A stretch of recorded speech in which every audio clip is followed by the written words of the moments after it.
because this session is meant for people with mental illness or mental health issues.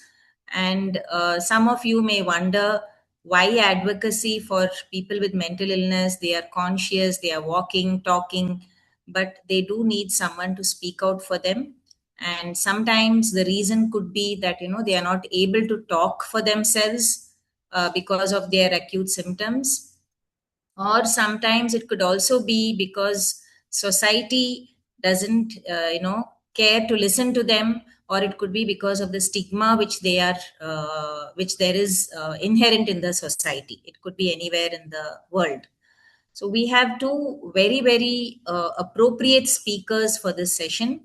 Before that, I think Dr. Harish, the Deputy Medical Superintendent from Nimhans, also has joined, and I extend a very warm and cordial welcome to Sir. He's Professor of Psychiatry, and he's also part of this patient advocacy cell. Thank you, the ma'am. first Thank you. The first speaker is Dr. Nirmala Srinivasan. So, Madam is a mentor, advocacy expert, and the founder of Families Alliance on Mental Illness India. So, she is going to talk about a very important topic, and that is family advocacy in mental health, her own experiences and perspectives. So, I think it will be a very interesting session. Over to you, Madam.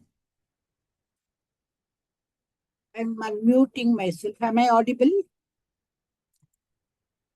Yes, Hello? you are audible. You are audible, madam. Thank you. Thank you, ma'am. Nice to see you all. At the outset, I'm very delighted. It gives me immense pleasure for this invite. Thank you so much from the Department of Psychiatric Rehabilitation Services. My thanks to the chairperson, Dr. Professor Sai, and also to the Deputy Registrar, Dr. Harish, and my co-speaker. I feel very formal to call her Dr. Aarti, but I shall do so. And of course, my thanks to all of you, and especially to the assistance and support given by Dr. Rutvik for my transparencies. And he has made them very presentable from the chaotic condition in which it was. Advocacy itself is a chaotic situation. We'll talk about it. But thank you so much. And let me begin my presentation.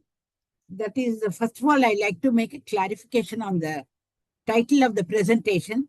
This is, of course, family advocacy for mental illness, because I make a distinction, and rather all of us should make a distinction, professionals, family members, everyone make a distinction, and especially in our FACEMI India, Family Alliance on Mental Illness India, short form known as FACEMI India, we make a distinction between mental health and mental illness. I won't go into the reasons, but today's presentation will be family advocacy for mental illness. In other words, it is advocacy by the families for mental illness. So that is the exact, precise title of the presentation.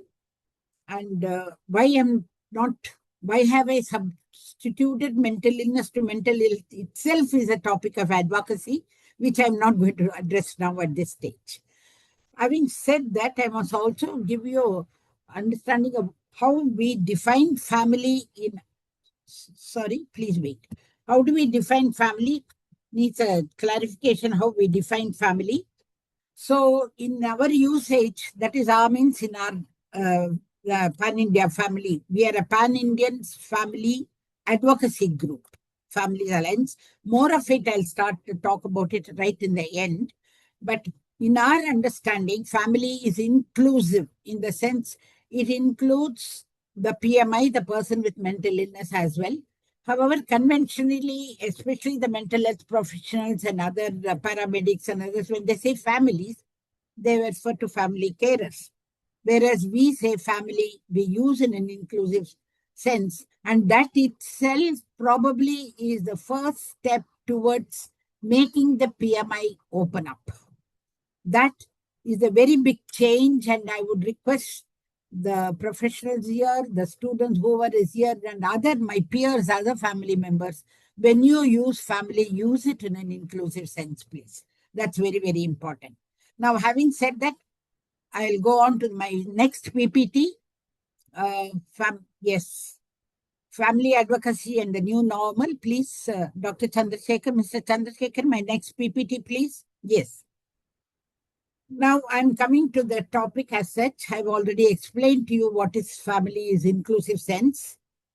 Now the word new normal, most of us or many of us are rather familiar after the COVID. But for our specific context here, for the families, affected families again used in an inclusive sense, the new normal is the day the family, loved one in a family has been diagnosed with mental illness. It can be severe mental illness, common mental illness, it doesn't matter. In my experience, though the doctors may define, the clinical definitions may be different, our daily lived in experiences, once there is mental illness in the family, it's the new normal that comes. So today we are talking about family advocacy to adjust with the new normal. So when I say advocacy simply put is something that has universal impact, irrespective of sources. Now, what do you mean by universal? It affects everybody. Whatever action you advocate for, whatever the family. It may be a single family advocating, it may be an NGO, it may be an institution of excellence like Nimhans, whoever does the advocation. It irrespective, the impact of it is universal across all PMIs in that jurisdiction, legal jurisdiction, or in the country as a whole. In that sense, all our initiative, action, and yet my own activities, advocacy efforts are all in that sense. It has had an impact across the universe of persons with mental illness.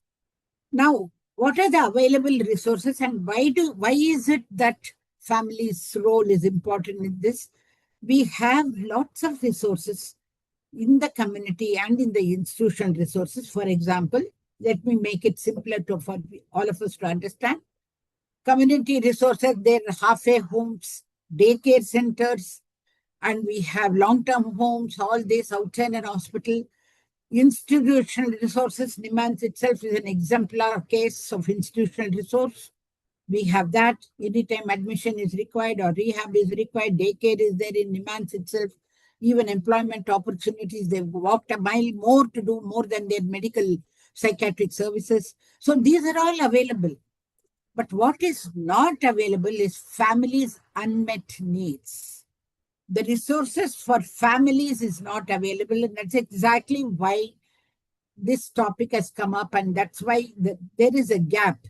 Not only there is a treatment gap in the country for extending uncovered people who are not brought under the purview of psychiatric treatment, but there is also an acute gap in terms of resources, the services available to the family, to an individual family. That is very, very important.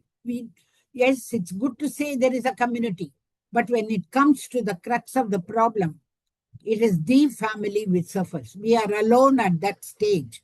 It's nice, good to say we are not alone, but experientially looking in terms of everyday problems, each family is different, just like each prescription you all give is different. One prescription is not the same as the other, though two people will have schizophrenia. Similarly, both families are affected families. Pardon me? Yeah. So the resources are looking at family resources. And then I go on to explain how I give you an illustration of two tales of... Sorry, there is some disturbance. Should I go on, Chandrasekhar? You please carry on, madam. Mr. Reddy, please mute those who are speaking. And please put it on screen view. I think it's not on screen view. Full screen. There are two cases, illustrations of how one is my own. The other is that of a PMI who inspired me way back in 2000, his own efforts. probably is not aware that what he did was an advocacy in the sense we use in terms of how it helped and impacted all the others in terms of their right to various rights and other things. So these are the topics which I'm going to cover. And finally, we'll also show you how the role of families is demonstrated by FACEMI India. How do we network across India? We are a pan-Indian group to spread the message of advocacy for mental illness for the PMIs. So these are the topics. And next. So here I describe what is the new normal. This is very familiar to all of you. So let me go through it fast.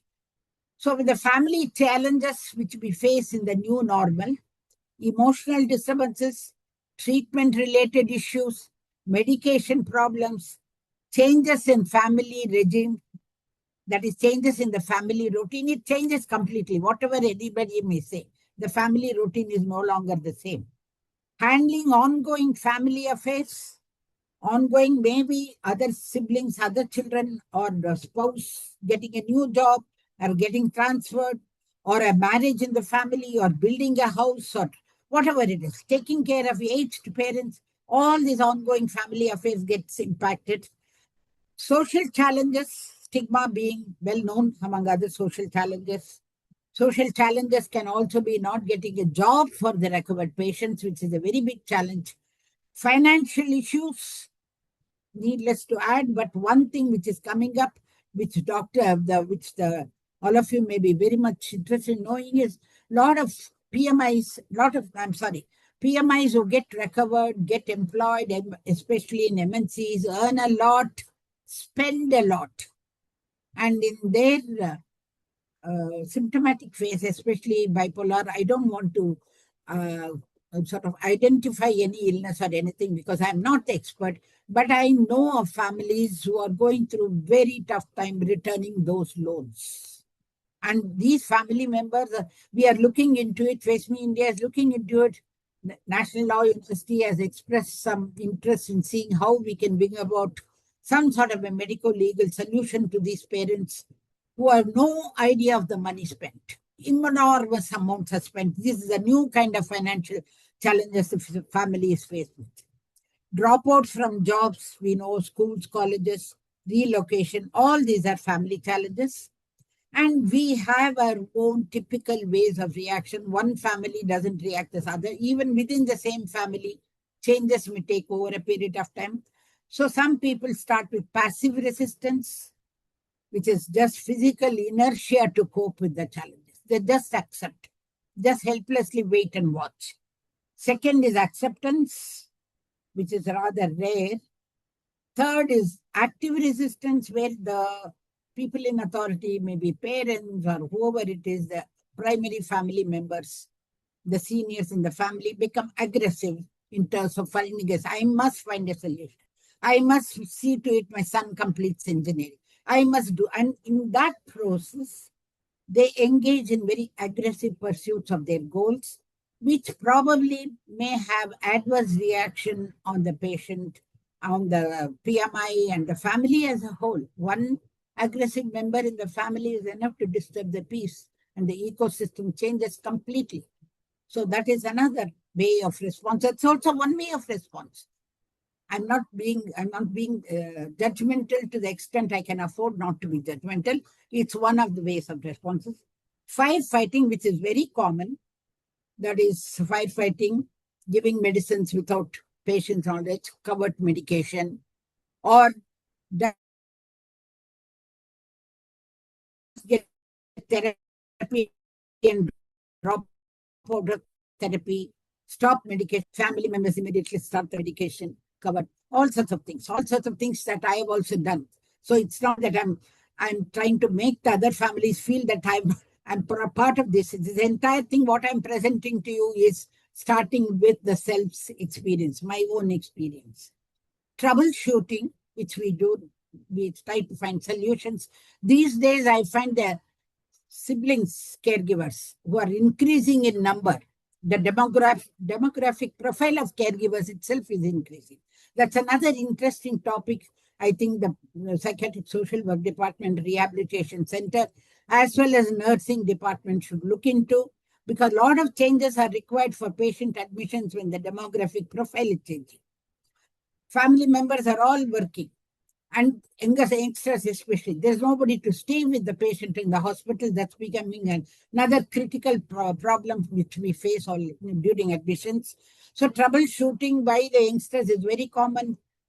Many of them are aware of what is schizophrenia, what are the medicines. They come to the doctor, they're full of awareness. Unlike 2 decades back, when I started my mission, when I started my exposure, it was different. Then, of course, we are talking today's topic, advocacy. What can families do and how can advocacy impact everybody? These are the ways in which families respond. The last 2 points, advocacy and impact advocacy, rather rare but picking up with a lot of exposure. Usually the NGOs and other traditional family groups that we are family support groups, and their medical mindset is also very strong. Many of them are still in the era of prescriptions, side effects of medicines. However, even in those WhatsApp groups, I do notice changes where families are try to make others understand that the changes needed among family members, their behavior, how to handle the patients. These are some new developments happening, which is very good in a way, but it cannot be considered advocacy because it's the small groups.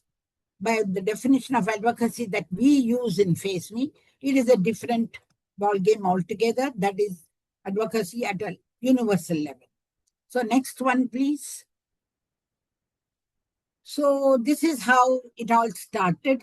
I'm giving you a demonstration, an example, an illustration of what exactly inspired me in the year 2010 when a person with mental illness, now user is a common word, he was under treatment, he was highly symptomatic, he is in one of the homes now, very affectionate, very nice person. Wherever I meet him in some gatherings, comes running to me, sits with me. I feel very good. A soulful experience to be with him. I'm not going to take his name now for sake of privacy. So he wanted to change a doctor from the existing doctor. He was going to a hospital where there are, psychiatric department had several doctors.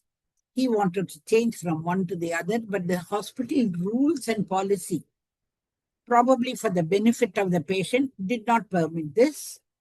The patient was told that he cannot change from one new doctor to the other. So the stopped medication. The parents approached me. This was in the year 2009 or 10.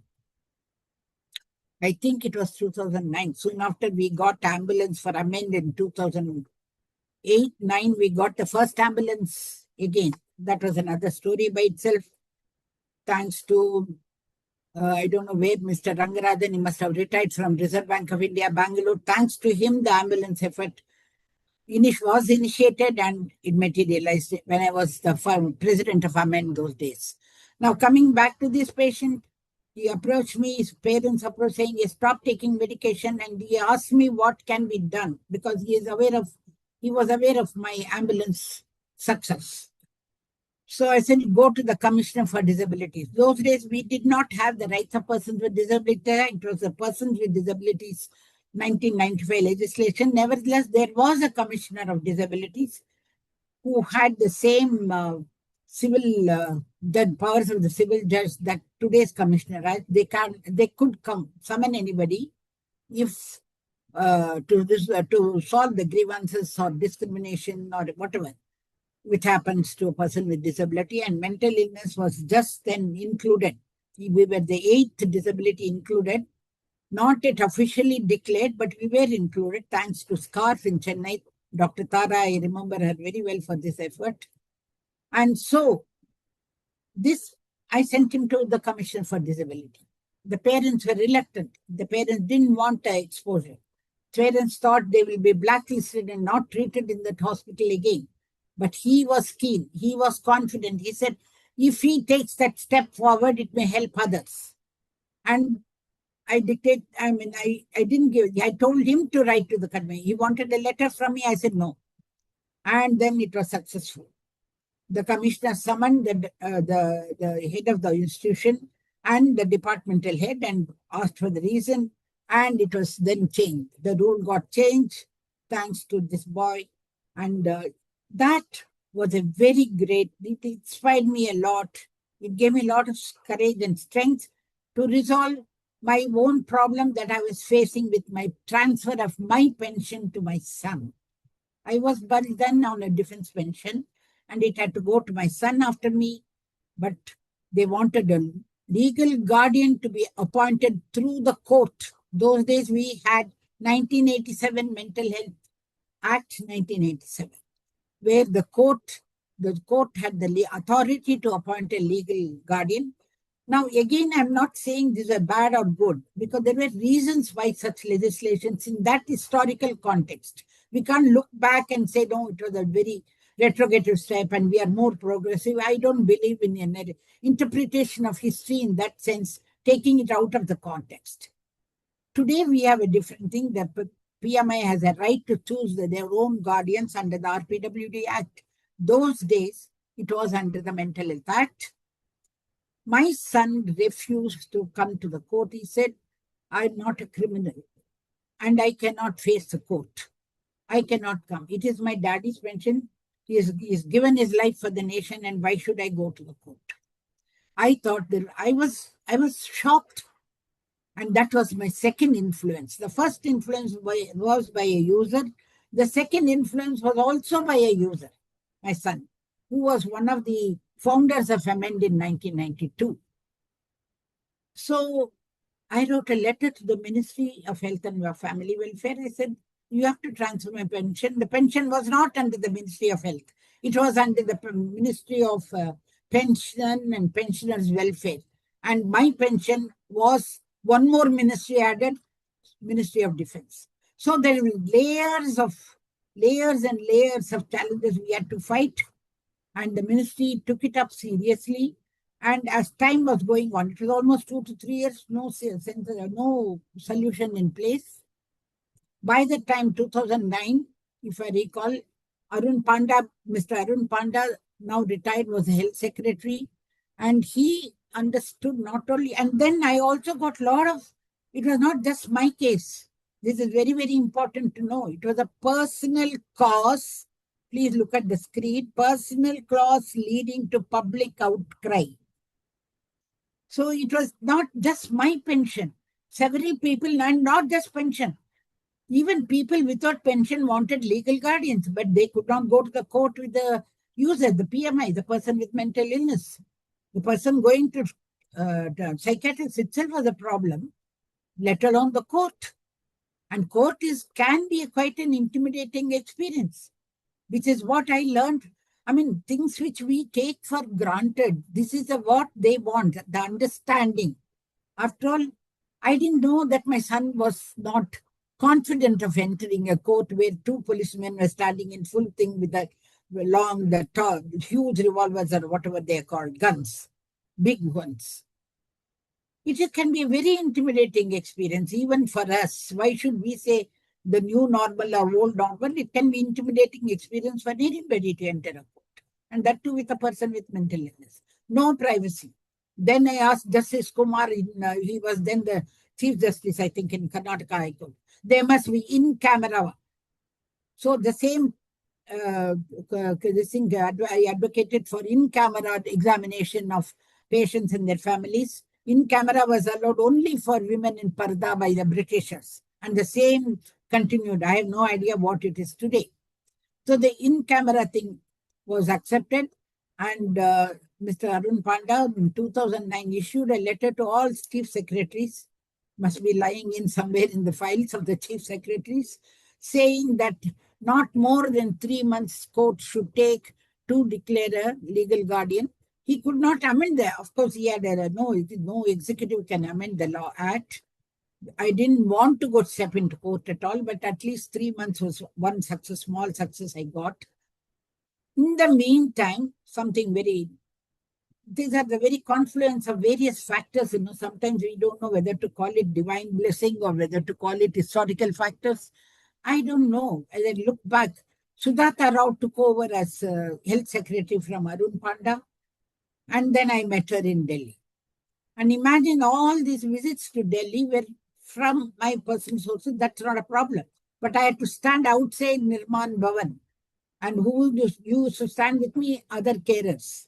Dr. Grover, she is now in Shanti, Delhi. The other, I forget his name. He is a pilot, commercial pilot working in Dubai. His brother is in Samban Foundation. He used to stand. All these 2-3 people standing in the queue along with me. I used to stand until I got a pass to get inside. That was those days. In the meantime, another lucky thing happened to me. The Supreme Court, my legal activism in Supreme Court, legal advocacy. This is something very tough for families. I was blessed for various reasons. Supreme Court declared that I should be a member of all the mental health meetings of the Central Mental Health Authority in Government of India. So I participated, and that's how all these various changes which we are doing happened. Sudhata Rao, I appealed to her saying we cannot take our children to the court. Please make some other arrangement for families, affected families, to get guardians without going to court. And we should have family, the parents or the family members should have the right to appoint guardians. Not that the judges can't, but we are more familiar with the whole story. So all this thing started with my pension and my son's very inspirational resistance. Mommy, I will not go to court. So that is how it started. And then the National Mental Health Policy Committee was set up. Okay, late Keshav Desi Raju took over as health secretary from Sudhata Rao. And then it was decided to amend replace the entire legislation. One by one clauses were examined, and they found that the legislation was hardly family friendly. When I say family, both carers, I'm not saying caregivers, that's another term I'm allergic to. We don't use the word caregivers, we say carers. Carers and users. The 87 Act was not approved, and so forth.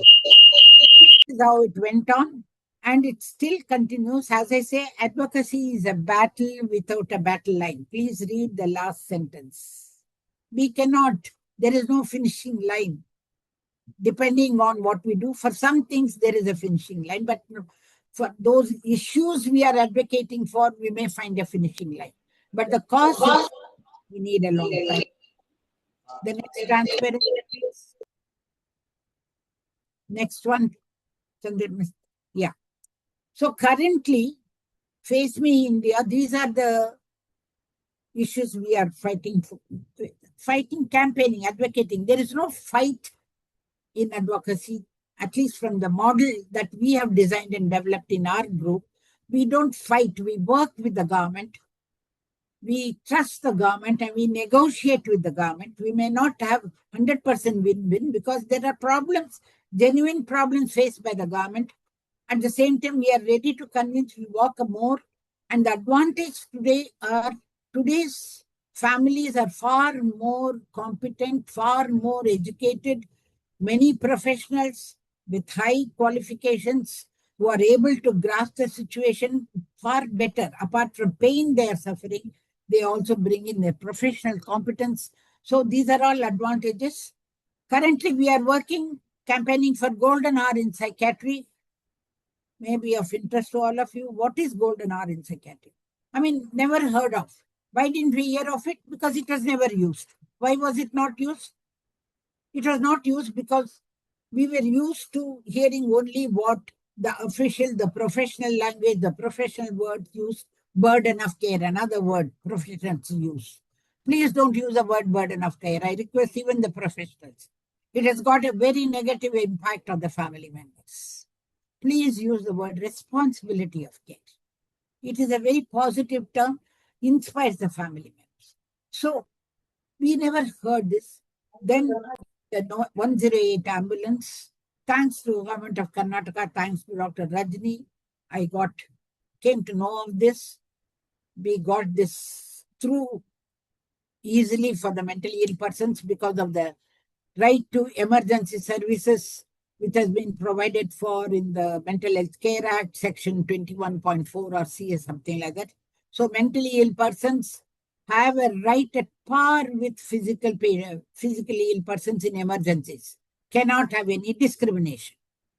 That having been the case, until recently, I did not know that the psychiatric patients in emergencies who are traumatized, who run from pillar to post, who lock their doors, who are scared of seeing the police, who are scared of seeing even their own loved mother and father, thinking they will admit them by force. They were not getting first aid at par with those stroke patients, cardiac patients, and others. I came to know of this only as far as Karnataka goes. It may be happening anywhere else. It may be happening in the private sector. I'm told it is happening in some private ambulances run by private sector, private hospitals. Unfortunately, I have not made a survey, but even this took me a couple of months, 5-6 months, to see to it psychiatric patients get equal treatment in emergencies at par with a woman in labor, an accident patient, a stroke patient, cardiology. Why not psychiatry? There are lovely medicines. I believe I'm not a doctor, but I know you give those medicines when they come to the emergency ward.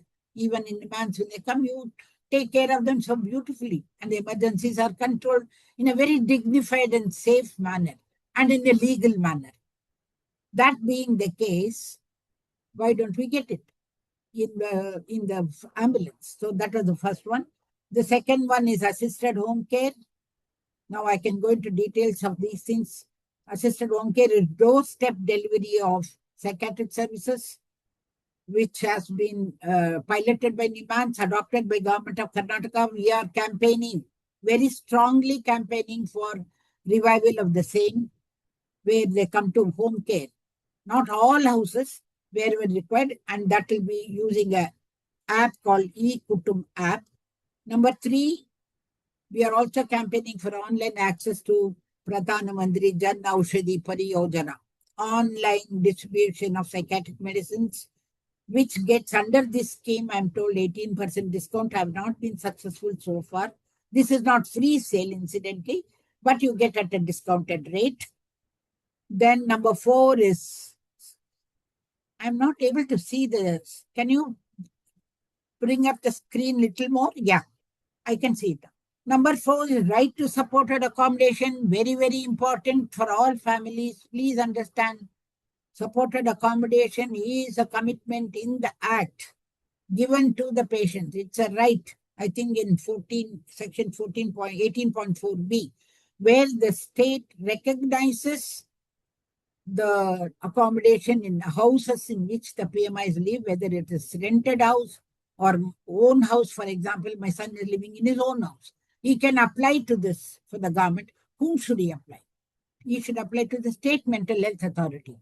State Mental Health Authority have to draft the regulations, formulate the regulations to what accommodations can they recognize as supported accommodation. There are a lot of things.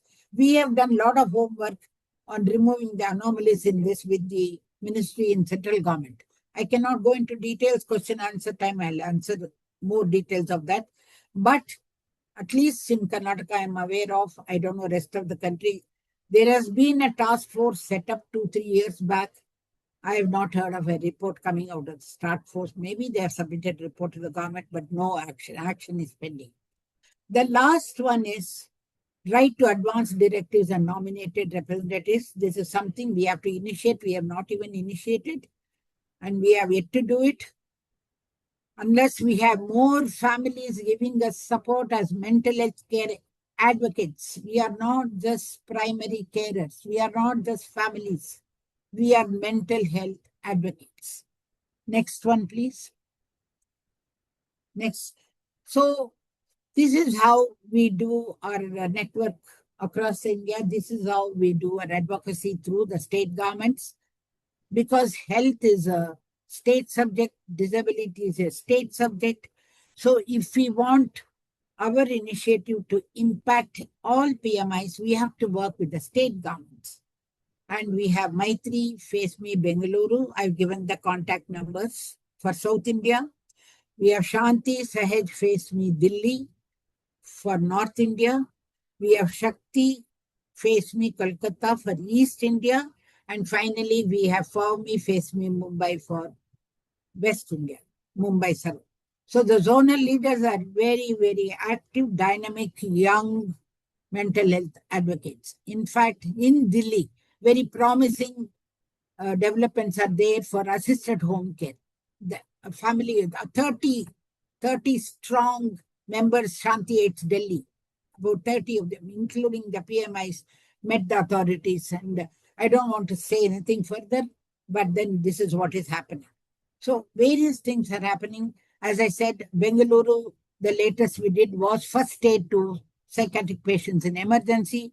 FACEMI, Mumbai, very, very very really commendable effort by the family zone there, Western zone.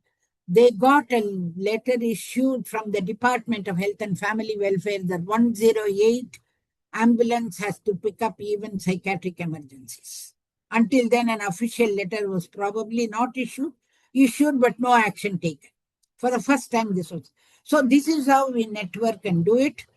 Now, it's easily said family members, advocacy done by family members is definitely by PMIs, and that is by your users and families. It's very, very important because that will be most effective. There is no doubt on it, but a lot of roadblocks.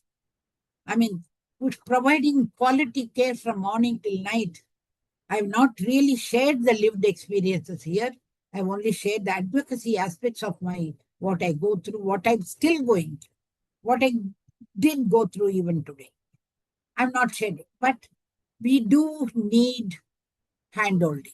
We do need handholding like surrogate act, surrogate mothers, expectant mothers have handholding from the government. That's exactly what we need. Institutions like Nimhans, we do need your help. We do need the help of state governments. We do need the help of professionals to give hand through it.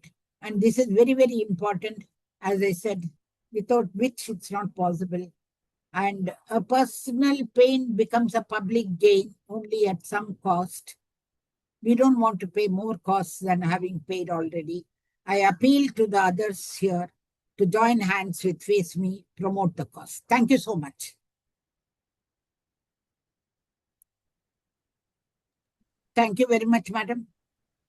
Thank you. Thank you, Madam Nirmala. It was very inspiring talk, very enlightening. And I think many of the listeners here got a true perspective from the family carers end. And we also took note of all the terminology which you feel is apt, appropriate. And we do agree with you on that point. The tale of two troubled souls, yes, that also was very interesting. And I think it's a lesson to all of us viewers about how we also can be proactive in advocating for people who have mental illness, looking at the work done by FACEMI. And now, let me introduce the next speaker, Dr. Aarti Ma'am, Jagannathan. can we ask question or at the end we have to ask the question? We have questions at the end. You can put it into the chat box and then Mr. Reddy will raise it for you. Okay, ma'am. Yes. And thank you. Yes. So the next speaker today, the next speaker today is Dr. Aarti Jagannathan. Madam is a professor from the Department of Psychiatric Social Work, and she's also a consultant in the Psychiatric Rehabilitation Services, as well as a member of the Patient Advocacy Cell at Nimhans. So she is going to talk about the activities and experiences of her work in this Patient Advocacy Cell. Over to you, Dr. Aarti.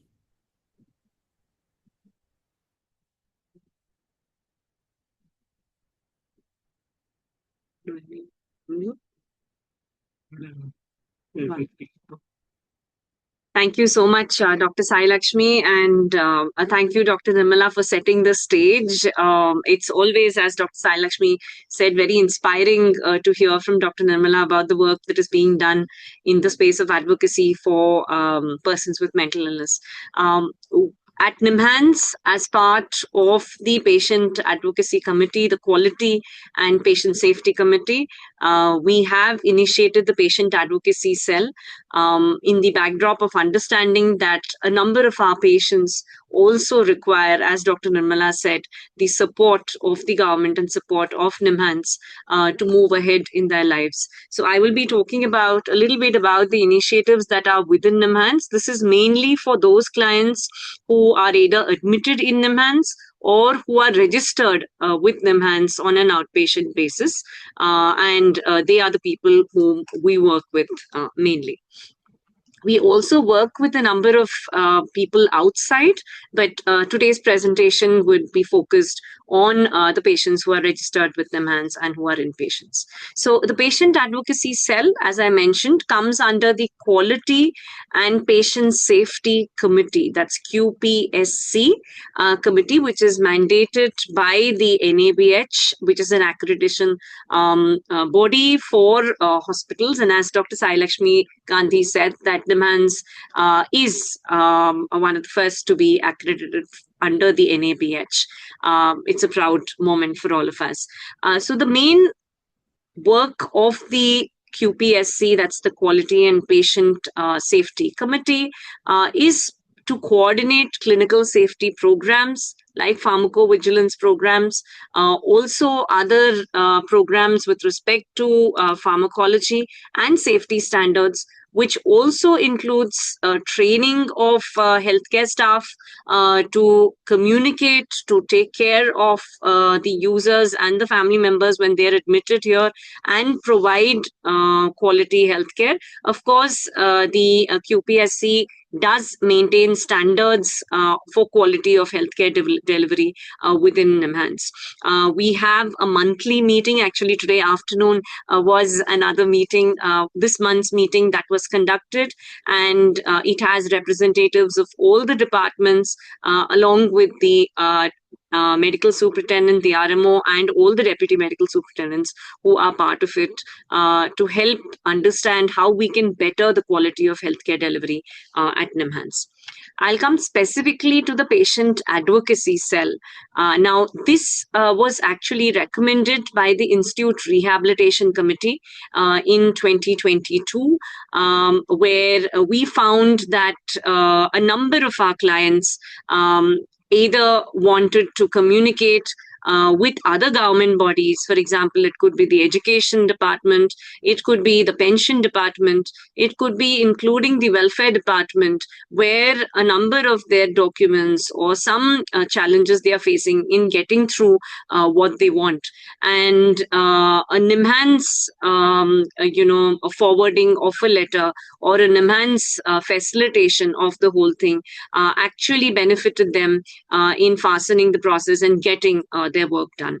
So this was put forth to the Institute Rehabilitation Committee, and they decided that the Patient Advocacy Cell could be subsumed under the Quality and Patient Safety Committee of the NABH, and it functions as a non-legal support cell to help individuals with disability write and raise grievances regarding entitlements, pensions, insurance, rights, and various other aspects that possibly they feel that they are not able to reach out to other governments or NGOs or other organizations where their rights are not taken care of. It operates from the Medical Superintendent's office at Nimhans and is an extension, as I said, of the QPSC. This is the form that is available at the medical superintendent's office, and this form has to be filled in by any of the patients, users and family members who are registered at Nimhans and who want to avail any of the services, where we do get in details about what help they need, what is their problem, and what is the steps that they have taken till now, and why do they need Nimhans intervention to take this forward. work done till now, I think first and foremost, I think we started with development of IEC material for carers and for users about their various welfare benefits. And these brochures have procedures and steps on how they can avail any of these resources so that it would be helpful to them. On insurance, on UDID, on travel support, on employment, on other benefits and educational benefits. These are available on the Nimhans website also, and they are available on request, and we could share it with them, with anybody who requires them. This is about the various welfare schemes that are available within Nimhans itself. If people who are admitted and they want to take any support for financial help in taking treatment. The other activity that we have done till now in the last couple of years is working with the homeless and the long-term clients who are chronically ill in both our chronic wards for male and female. We have tried our best to get them enrolled under Aadhaar. A lot of them wanted to wear normal clothes, and we've tried working with the administration to get them good clothes, toiletries, pads, so that they are as close to possibly they're living in their own homes or communities. A lot of ward infrastructure has been changed, from having mirrors to toilets to privacy in taking baths to basic toiletries that are available for them. We've also had a number of volunteers getting involved in activities with our service users and family members in the wards, so that it becomes a little more lively and it's not just a community where only service users and family members are taking treatment. We've also had group sessions with clients about their rights, about the legislations, the new Mental Health Care Act, the Rights of Persons with Disability Act. And if any of them say that, this is a problem that we have, we do definitely connect them up to the medical superintendent's office to help in facilitating any of the documentation that they want, or also connect them up to various other government agencies through the medical superintendent, whether it's the police, whether it's the disability commissioner, whether it's the pension cell, or any other government office or NGOs that they are facing challenges with. Some other activities is, as I said, in connection with the Disability Commissioner. Actually, I would just like to state a few case examples that we've worked with. One was Mr. D, who actually was pursuing a nursing course, and he didn't want to pursue his nursing course, and the college did not want to give back his certificates because they felt that he had suddenly discontinued. He also had a mental health challenge. So we did a liaison with the Disability Commissioner of West Bengal. He was from West Bengal. And also with the Disability Commissioner of Bangalore, where he did his nursing tutorship, and helped him to successfully get back his certification.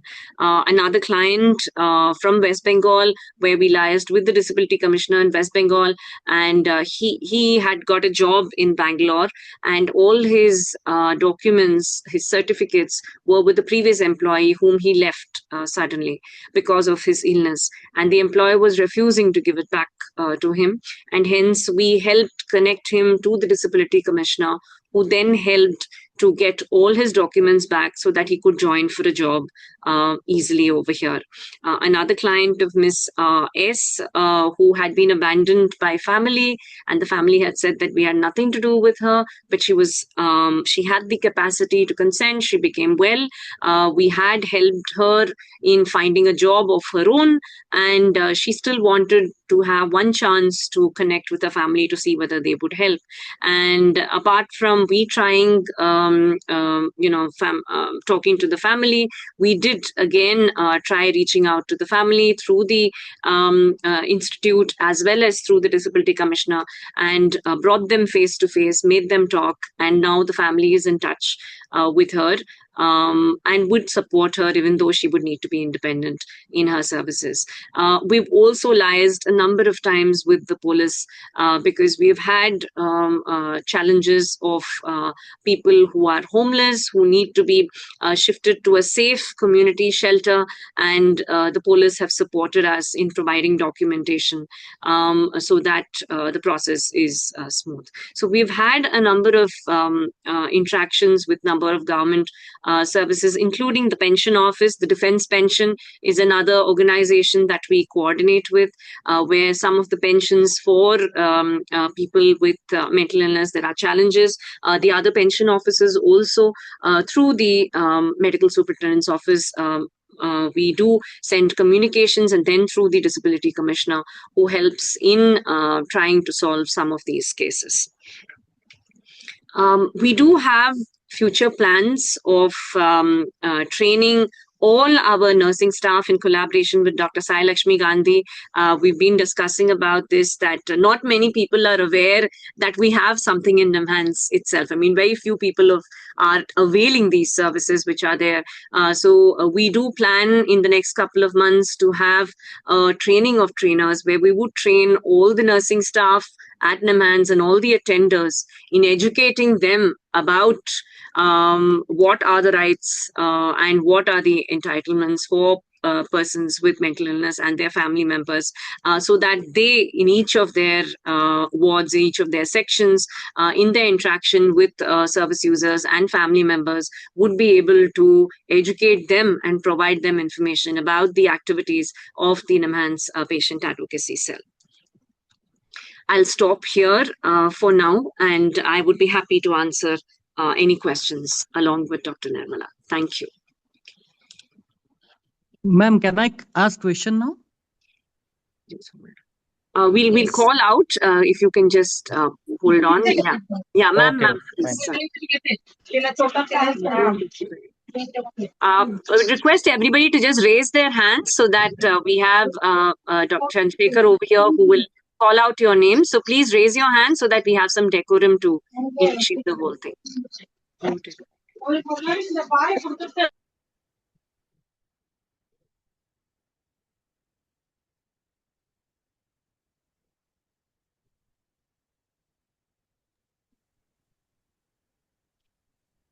I think Saurabh Kumar Sharma, you can. Yes, good afternoon, ma'am.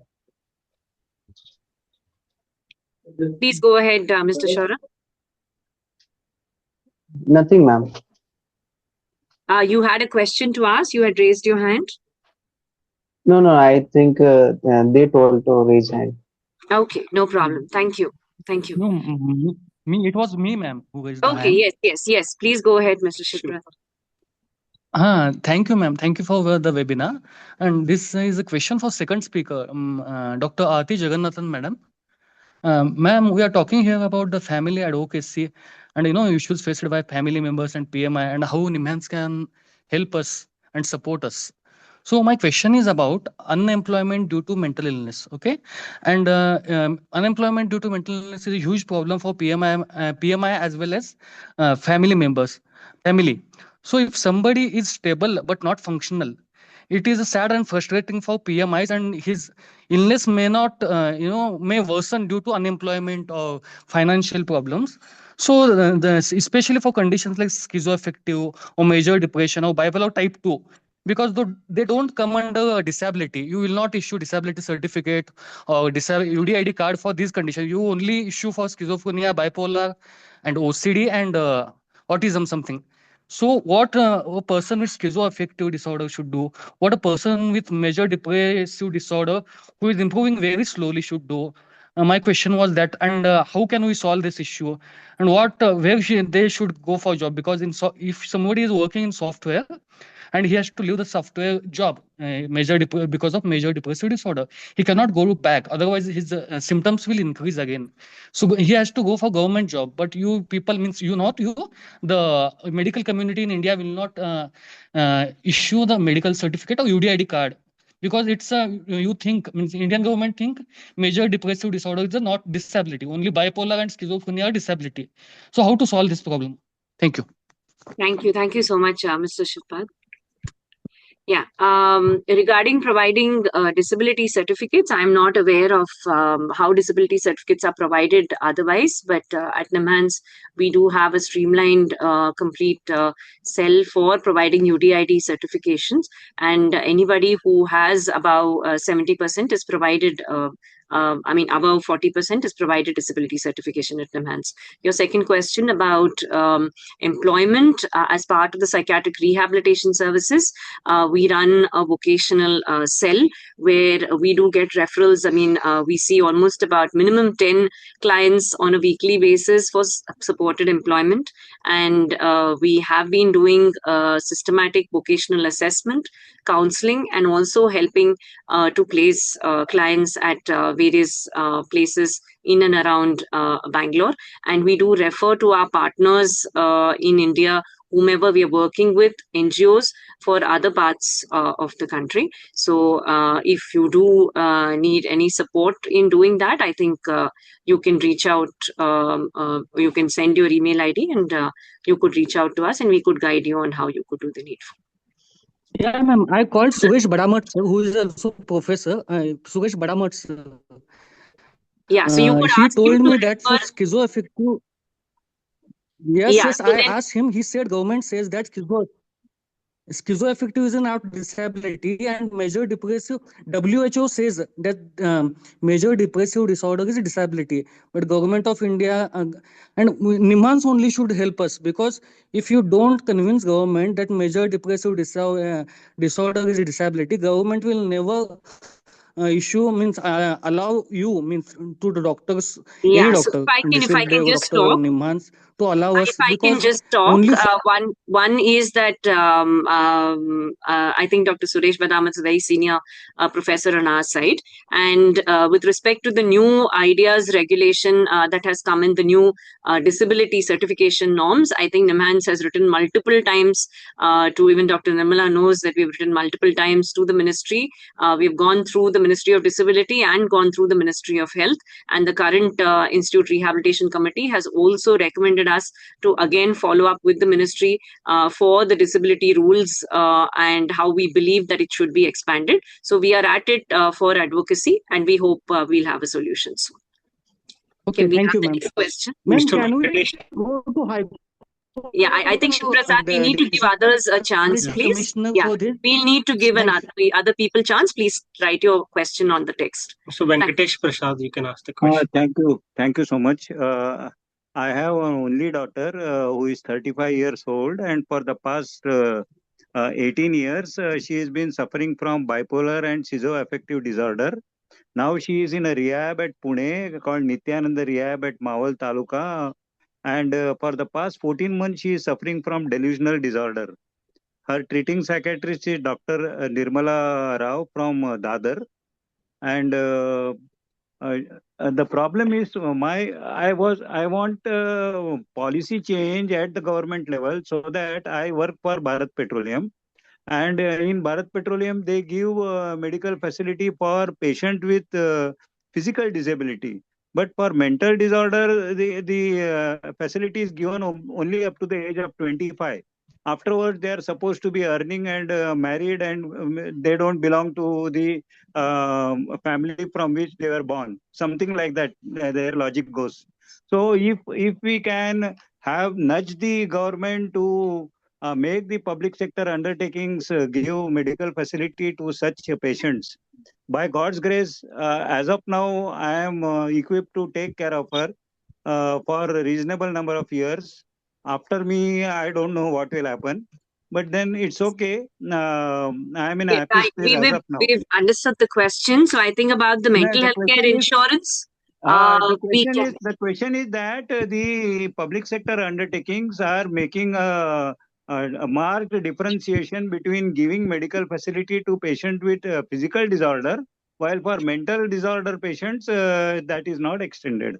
So Yes, if we can, thank you so much for your question. I think we've understood. With respect to this again, I think 2 years ago, I think Nirmala ma'am would be able to better put in light on this. But just from Nimhans' side, 2 years ago, up to last year, we had an IRDAI subcommittee on mental health insurance where we have recommended just what you have said, that mental illness should be considered on par with physical illness. We have submitted a report for the same, and we've given many more recommendations to open mental health insurance cover for persons with mental illness. We again hope, and we are following up, that those things would be taken up ahead with the government. Madam Nirmala ma'am, want to answer that? I just want to add to you what is, I forget the name, Venkatesh Prasad, is it? Yes, the father, he is the father. So, Mr. Venkatesh Prasad, may I know what you have done for this? Have you represented the matter to the employer? What have you done? What has your daughter done? And what has I have, madam, I had written to our CNMD and to the medical department of Bharat Petroleum, but they yes, flatly refused. They said that the existing policy does not cover patients with mental illness. yes. And then you And then accepted that? I didn't Yes, pursue the matter further. I thought that if we can see, Nimhans is a very well-known institution where the government will listen to what they say. So if we at the this at the is bigger exactly, level, yeah. Venkatesh Prasad, I'm sorry I'm intervening you because their demands is part of the government. They have their own limitations, and you are much more powerful. Your doctor is much more powerful under the Rights Mental Health Care Act 2017. This is very important message. I'm giving it to many carers and families here and also the PMIs. You please read the legislation and you will understand your powers more than anything else. You also have your representatives in your state health departments, that is known as Maharashtra State Mental Health Authority. got All it. the state governments have non-official members, provision for representation of non-official members. Recovered persons with mental illness are themselves members, and so also family carers and NGOs. I would request you to kindly pursue and continue this, because you will be starting a mission, a crusadic mission for several daughters across the country, sons and daughters. And if you can contact me, I will connect you with our West Zone, FACEMI, Mumbai, which is our advocacy in West Zone, Saraswati Suresh in charge. I will connect. She is unfortunate, could not attend today. I'll connect you, and then you will have to do. This is the entire message I'm trying to say. We have to beard the lion in the den. We have to learn how to confront the lion. And the lion is not much of a lion as we think it is. That is very important. The government is today able to appreciate that there is a legislation. And therefore, it is very, very important, Mr. Venkatesh Prasad. You are retired, I am retired. So what? We are not retired from life. We are not retired from loving our children. That is why advocacy is a battle. It's a battle. I am with you. Start. I'll help you. Okay?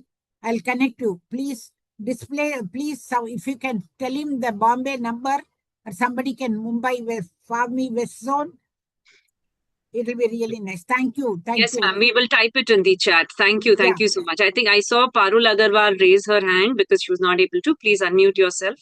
Thank you. Yeah, thank you, ma'am. It was great talk and very knowledgeable. So I wanted to know about some medication regarding such patients of specifically schizophrenia. So we consulted different places and we get like different kind of medication advices from doctors. So it becomes tough for the family to decide based upon the symptoms, whether the patient is quite stable. So like what to follow, because it's a quite big variation between the doctors at different places we consulted. So some insights on this, please. Insight as an experience or as what? To whom is the question addressed, please? Either, can I please. answer that? Yeah, sure, ma'am. Either of you. Yeah. About 2-3 decades back, I was branded by the mental health doctors of psychiatrists in Bangalore as a headhunter. Every day we used to be seen in one OPD of one private psychiatrist, nowhere near Nimhans because it was a stigma. So this is a very common experience. But there may be some reasons why you are going to different doctors. May I know the reason? And if you don't want to share this here, you please take down my number and talk to me later, because it may be a very lengthy question which needs a lot of information about the family. I am not a doctor, but I have realized that a lot of it, Ms. Parul, depends on the families.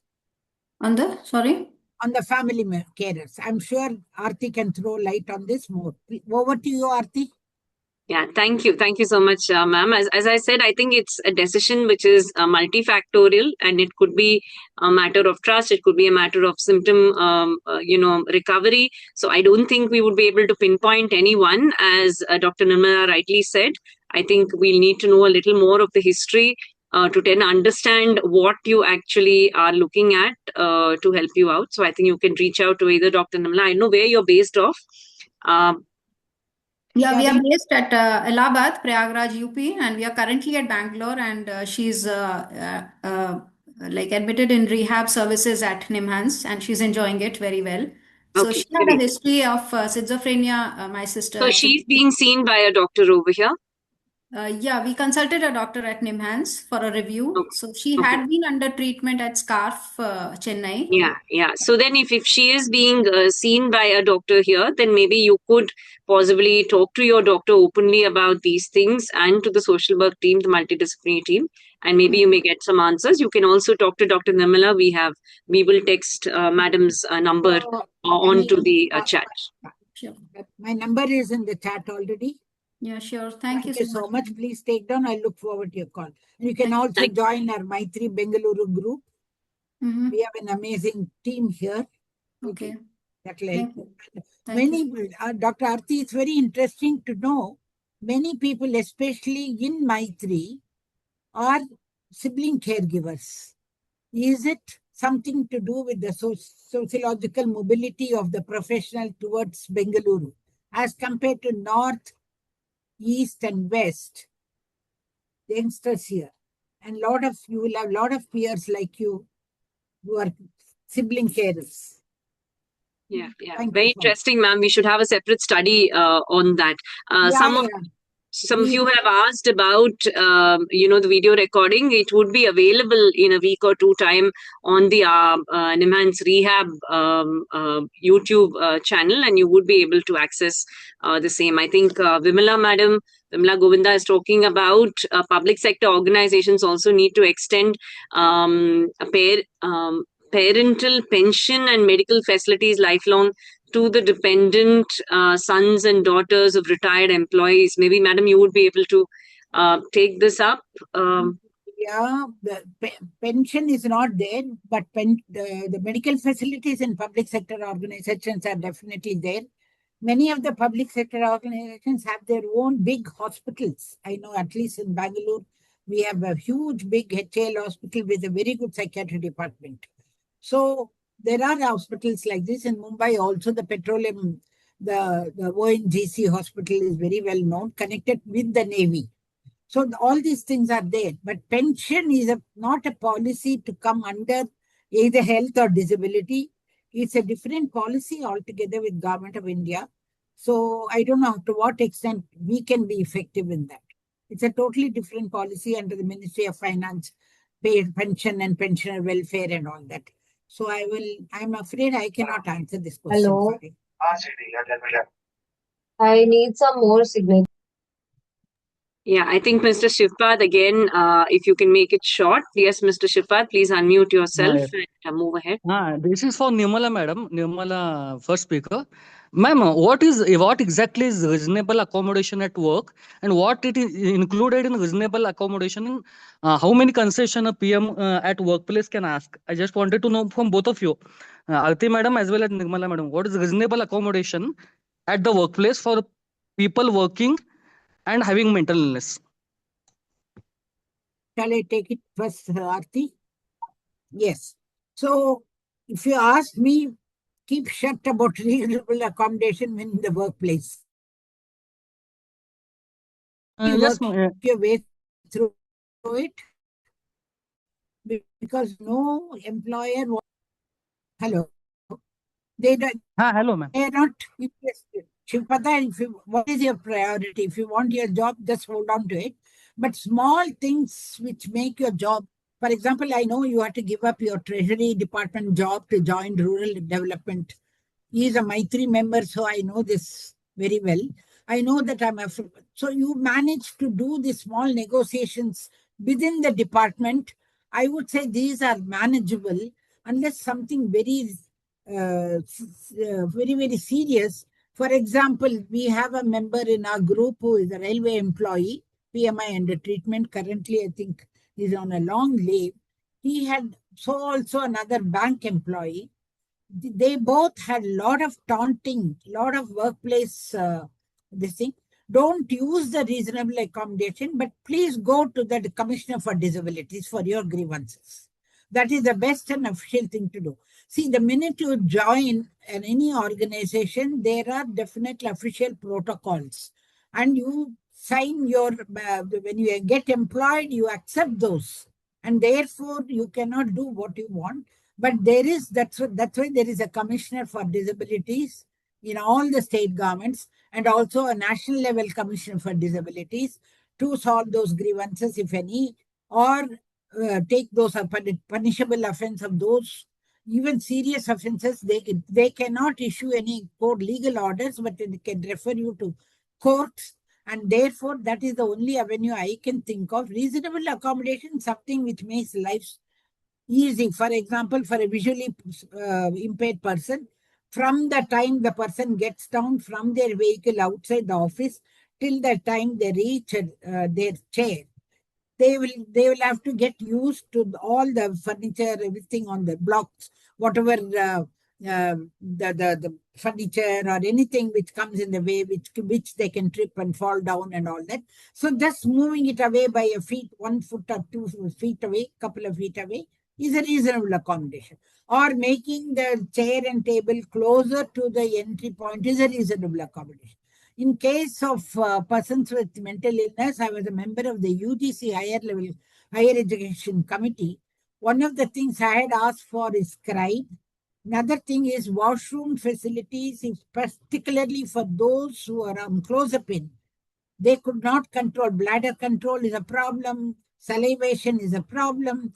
They have to go very often. They have to take their medicine. So some of these things, I do not know whether the committee the report has been implemented. I don't think so, because when we submitted the report, the government changed. So in 2014, so it's unfortunate. But these are reasonable accommodation. That's the example. And Dr. Aarti can give you more examples. Yeah, I think in working with various organizations, we've also published a paper which you can read in International Journal of Social Psychiatry on employment of persons with mental illness, where we have, from our experience, looked at reasonable accommodation in minor things, as Dr. Nirmala said. For example, day shift duties, for especially people who are on clozapine and on medicines. Employers are open to something like that, to have a single supervisor if possible instead of multiple people to report to. They have also been okay to look at clients whether they can come at a particular time of the day. Suppose the person is finding it difficult to get up in the morning, then provide them an afternoon to evening shift instead of the morning shift. So a minor tweaks which does not affect the overall profitability or the profit of the industry or the organization is something that they are okay with. Your question about what is reasonable accommodation is given in the Act, but what all it entails, the details haven't been given. It's been quite open, and it is up to the service user and the organization to bargain and see which is a win-win, so that it doesn't affect the profitability of the organization. Ma'am, we are talking about profitability, but what about illness of the if there is a pressure, his symptoms will return and his condition will become severe. If depression increases, he might No, commit suicide also due to work pressure. I completely agree, Shivpad. Maybe you should have a detailed conversation with Dr. Nirmala. But what we usually do over here at Nimhans is that we have a continued follow-up with the employer so that before the pressure becomes a pressure cooker, we are in touch with them so that we can help them cope with the stress and do things. So maybe you will need a therapist who works along with you on long term to help you deal with the pressure, and it's not just the employer who needs to accommodate every time. Maybe you can have a discussion about that with your family and with Dr. Nirmala. Venkatesh Prasad sir has a hand raised. Please go ahead. Just come to know PT. There one last line which said impact. So I'm associated with quite a few groups. And we're not able to hear you. I'm sorry, your voice is breaking. We're not able to hear you. Can you hear now? Yes, please go ahead. Thank you. Impact of advocacy, since I am in the zone now, I am compelled to, and because of the persuasive knowledge and advocacy by all of you, Nimhans, Dr. Nirmala Srinivasan, and Bipolar India, Ekalavya Mental Health Foundation. Just one brief statement by one of the family leaders. Zia Amador come to take call, listen, here and language. Not able to. I'm sorry, we're not able to hear you. Your voice is breaking. Can he put the question into the chat box? Yeah. Can you please type in? Okay, madam. Okay.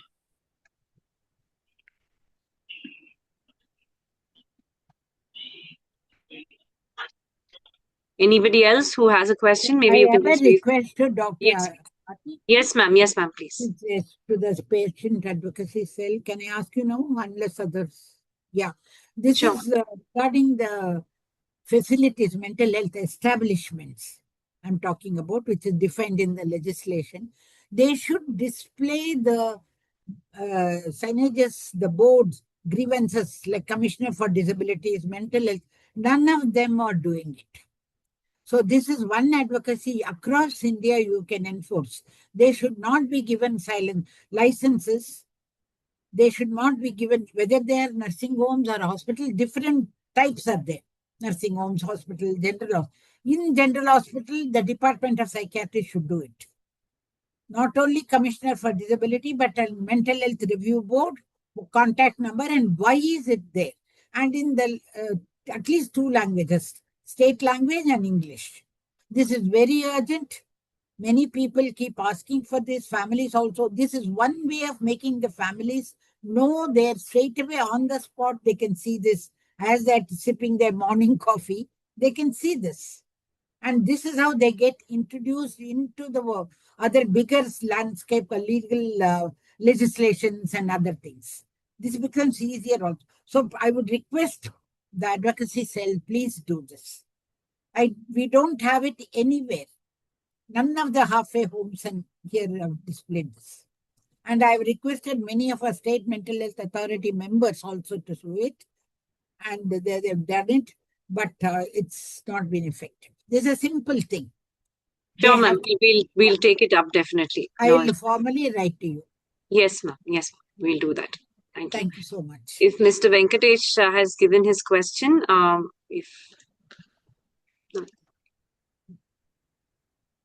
Can a helper be provided to patient? That's certainly yes. I will not send my brother to government's jobs. So possibly to answer to Parul's question, I think we can give you contact details where you can employ helpers, whereas Nimhans does not provide helpers. So we can share details. I think your peer social work team whom doctor you are consulting will be able to give you contact details of agencies which provide helpers and whom they know in and around. And with them, you would be able to do the Dr. Aarti, can I add to this? Please. Our members in the Karnataka State Mental Health Authority, they have raised this question in the meeting they had a couple of days back. We cannot employ those helpers from outside agencies. First of all, it's just not affordable, but I'm not asking Nimhans to regulate their payment and all that, but the quality of service, the way they take, that's very difficult for especially psychiatric ward. So we have requested and proposed that hospitals should give them training. You should have an hospital. Families will pay for that, but the training to how to cope with, interact with a mentally disturbed patient and PMIs, it is the responsibility of the department. Licenses will be given, just like you train the ward boys, the housekeepers, nurses you are planning. I think it's a golden opportunity for you to start with the first batch of maybe 12th standard dropouts, whichever agencies. I can give you a couple of agencies who will be very happy to deal with you and interact and start telling. Certification from Nimhans will help a lot. It's easy for families also to choose, and we can leave our loved ones in the ward at peace with certified people, because there were cases, 2 cases. I don't want to name the hospitals where these attendants were getting the patients used to drugs and were caught red-handed, both cases. I didn't want to share this, but this is the extreme to which it can go. So I would request again the patient advocacy cell, which is really a very, I don't know how to express, except in tears of joy, I can express my gratitude to you for having started this advocacy cell. Please do this. You are planning to train those nurses and your ward boys. Please train this also, one group. Otherwise, the drug thing is a very, very, I came to know about it only a couple of weeks back, and I even forgot after that. So this is Thank you, ma'am. I think, Ms. Parul, you will need to get a referral to Psychiatric Rehabilitation Services consultant, and then we would be able to help you out. So your doctor, your treating doctor has to refer it to us, and then we could help you. You could meet us in the OPD to take it further. I'm reading Mr. Venkatesh Prasad's question. It says he's reading The Leap Method by Dr. Xavier. He calls his technique listen, empathize, agree, and partner. Just a suggestion that Nimhans may furnish their library with books and master this technique for the benefit of family and caregivers. I got these books and made by Books, Tactics, and sure, we will recommend them to the library section. Thank you. Any other? Mr. Ram Mohan has asked a question whether how you can share how advanced directives can be used in the current ecosystem, especially for people who don't have families that support the PLMI's safe treatment. Nirmala ma'am, would you want to take that up? Yeah, advanced directive for orphan persons with mental illness. Is that what is his question? I think so. He says especially for people who don't have families that support the persons with lived experience. Mr. Ram Mohan, can you please Harsha. Sorry, Harsha, Mr. Harsha, can you please ask no, the it's question? Harsha or no. Once again, it's Mr. Ram Mohan only. It's Harsha only about advanced directives.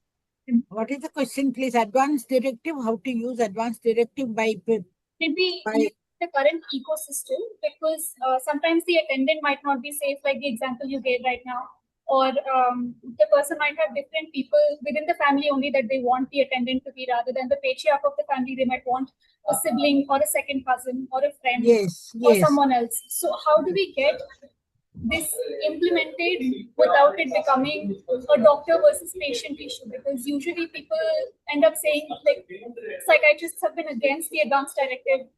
They've written widely against the advanced directive, but it is needed. So what can we do to organize for it? Once you believe an advanced directive is needed, then you will have to respect the rights of the person to see to it that it is implemented. What exactly you believe advanced directive can be a source of conflict within the family? Is that what you are saying? How can it be used? How do we use it most efficiently to promote inside the family? Dr. Aarti can also add to this. You use it when the choices made by the patient regarding treatment, not choices made whom we will marry or not marry. This is choices made regarding treatment. I think you're aware of it, right? No, yes, ma'am. Yes, ma'am. For treatment only, I'm saying, like, if the client has to say who the nominated representative has to be, who will help me with making choices for the treatment, things like that will be in the advance directive, but doctors don't accept advance directives. So Doctor can also help. The consulting psychiatrist can also help. It has to mental health review board. That's where you have to submit. Mental health review board, advance directives you have to submit in mental health review board. The nominated representative can also help in drafting the advance directive. Treating psychiatrists or psychiatric social worker, like the Department of Psychiatric Social Work, they can also help in drafting it. Family, it depends on the family relation. I hope I understood your question correctly and responding to it. Dr. Aarti, would you like to take it up? I think you've answered quite well, ma'am. Advance directives related to treatment decisions. Yeah. And I think in case a family member is not available, then the Mental Health Review Board appoints a nominated representative from the state who possibly can take decisions for the person with mental illness. I think Mr. Ram Mohan had asked a question about how to spell out how to effectively run a daycare center. I think that's a separate topic on another day, and we'll take your feedback and see if it can be brought up in the R2R thing. I think we are almost near time to 3:30, and if we don't have any other questions, then I will request Dr. Sailaxmi Gandhi to kindly close the session as the chairperson. Yeah, I think this was a very interesting interaction between both users and carers. And there were quite a lot of practical issues which were raised, and hopefully some of you got your answers. And also there were some suggestions for topics for future R2R sessions, which we will definitely look into. And I would like to conclude this session by thanking Dr. Nirmala Madam and Dr. Aarti for their wonderful talks. Thank you very much. Thank you, Dr. Sailaxmi, for chairing the session, and thank you all for joining in. The YouTube video will be available on the YouTube channel of the Nimhans Rehabilitation within a week or two. And I also thank the Nimhans Medical Superintendent and the Deputy Medical Superintendent and Administration who supported this initiative of patient advocacy. Thank you all, and we should close the session. Thank you, ma'am. Thank you, everyone. Thank you very much.